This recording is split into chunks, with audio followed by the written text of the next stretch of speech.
Hello everyone, welcome to another one of these videos. Whatever. You've seen the title, you've seen the thumbnail, we're just gonna get into this. As I did for the last video, spoiler warning. This is your only shot to skip the video if you haven't watched, season 1 of Shangri-La Frontier or read the manga, then skip if you don't want spoilers. So, see ya, now we're getting into it. Plot. Sunraku, a player known for playing trash games, one day decides to play a top tier game for once. As he journeys through this new game, he encounters unique scenarios and uncovers hidden secrets in the story. It's basically your standard play guy just starting up a new game and just playing it. That's really what this whole story is. So, it's not really. I wouldn't say it's an original. It's definitely not like a super unique plot, but it definitely felt refreshing seeing a new one of these RPG style animes in a while. So yeah, characters. In the series, we follow a few different groups of players from guilds to PKers. We're also shown how these characters play the game, what their groups do, and overall what their goals are. Well, they're not like super interesting. I think it's just heavily focused more on what Sunraku is going to do throughout the series that we kind of didn't really get much for most of these characters except for his two guildmates. So, uh, not great in terms of like the characters, but I think they were pretty good for starting off season 1. Ow. 9 out of 10. Backstories. We get next to nothing in terms of backstories, except for Zero and the reason why she got into VR games. In the end, we're really given only like a little bit of information about each character, uh, like what their jobs are in like real life or what they or whatever. We get next to nothing. It's pretty bland in terms of storytelling. Storytelling in terms of like backstories for these characters. The only one who has an interesting backstory is Setsuna and Weathermon, and that's the only reason that why this isn't a 0. So definitely, I think getting a bit of backstory about our main characters would have been nice to see, but whatever.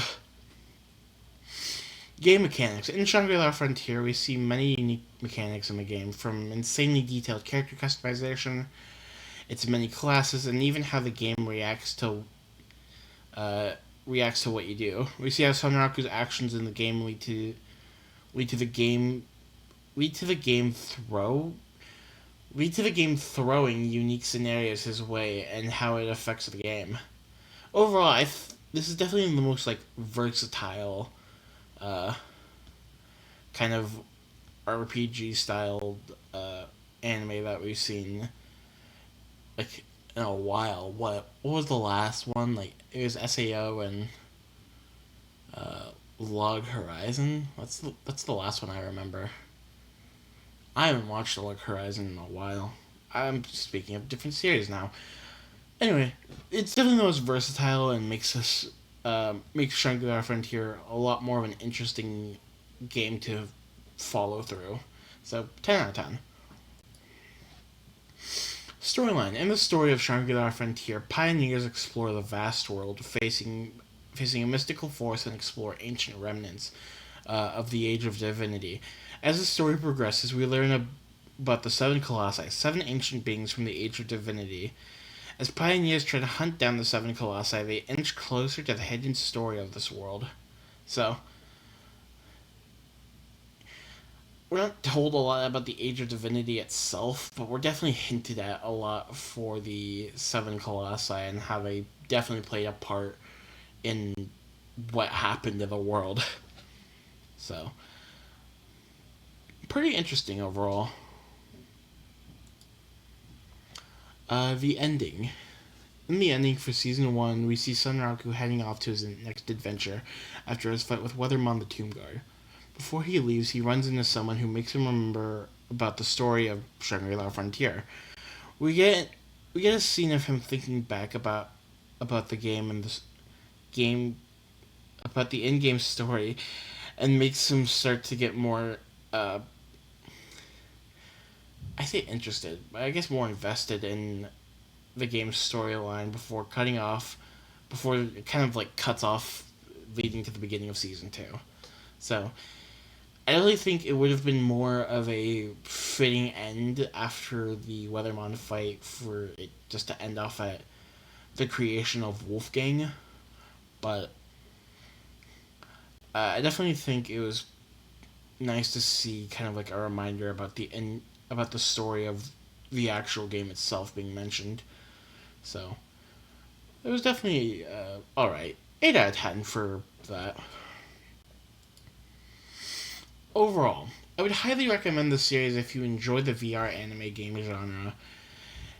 Uh, it doesn't try to add super intense stakes on the line in other in other similar anime, and if you're looking for a series that actually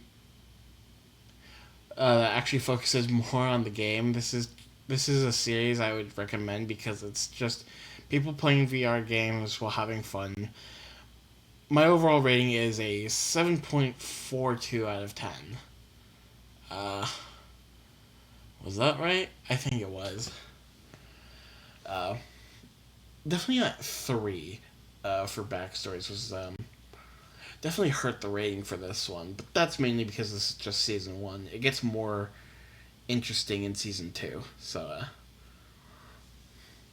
yeah, I hope you enjoyed this video, and I'll be making more of these style of videos as I go down the line, and I'll make more